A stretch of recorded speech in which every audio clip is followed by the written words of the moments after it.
வணக்கம் மாணவர்களே. அப்துல் கலாம் வருங்கால சமுதாய மக்களை பார்த்து, இளைஞர்களை பார்த்து கனவு காணுங்கள் அப்படின்னு சொன்னார். நிறைய பேர் என்ன நினச்சிட்டான், அப்துல் கலாமே கனவு காண சொல்லியிருக்கார். அம்மா நான் சன்னு படுக்க போகிறேன், அப்துல் கலாமே சொல்லியிருக்கார் குடியரசுத் தலைவர், அதனால் நல்லா எழுத்து போத்திக்கிட்டு தூங்கிடுவான். நான் கனவு காண அப்துல் கலாமே சொல்லியிருக்காரு, அதனால் தூங்க போகிறோம்மா, என்னை டார்ச்சர் பண்ணாதம்மா. அவர் எதுக்காக சொன்னார் கனவு காணுங்கள்? அதாவது உன்னுடைய லட்சியத்தை அடைய கடைசி வரைக்கும் பாடுபடுங்க.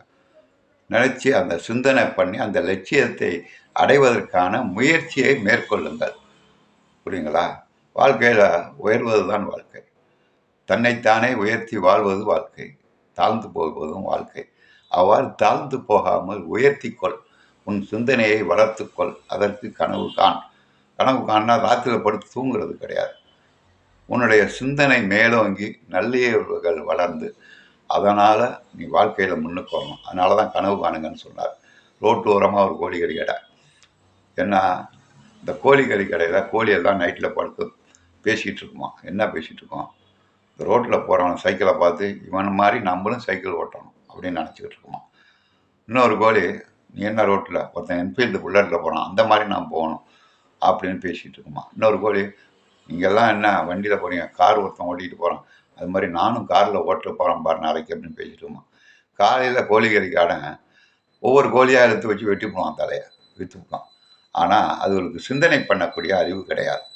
மற்ற ஜீவராசிகளுக்கு, மனிதனுக்கு மட்டும்தான் மனம், சுத்தம், புத்தி, அகங்காரம்.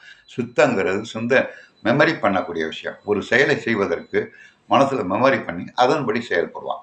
மற்ற ஜீவராசிகளுக்கு அந்த சிந்தனை கூடிய எண்ணம் கிடையாது. ஒரு சில ஜீவராசிகளுக்கு கொஞ்சோண்டு இருக்கும், ஒரு 5% இருக்கும் 100க்கு. இப்போ நாய்களுக்கெல்லாம் ஒரு பிஸ்கட்டை போட்டிங்கன்னா திங்கிற வரைக்கும் பார்க்கும், மறந்துடும், வாலாட்டும். மறுநாள் போனால் நம்ம பிஸ்கட் போடுவோங்கிற எண்ணம் அதுக்கு ஒதுக்கும், உடனே வாலாட்டும். அந்த அளவுக்கு தான் சிந்தனை பண்ணக்கூடிய அறிவு. மற்ற மனிதனுக்கு மட்டும்தான் 50 வருஷத்துக்கு முன்னாடி நடந்த சிந்தனையெல்லாம் மனசுலேயே வச்சுருப்பான். அப்படி வாழும்போது மனிதன் ஏதாவது உன்னை ஆண்டவனை இதற்காக படைத்திருக்கிறான், புரியுங்களா?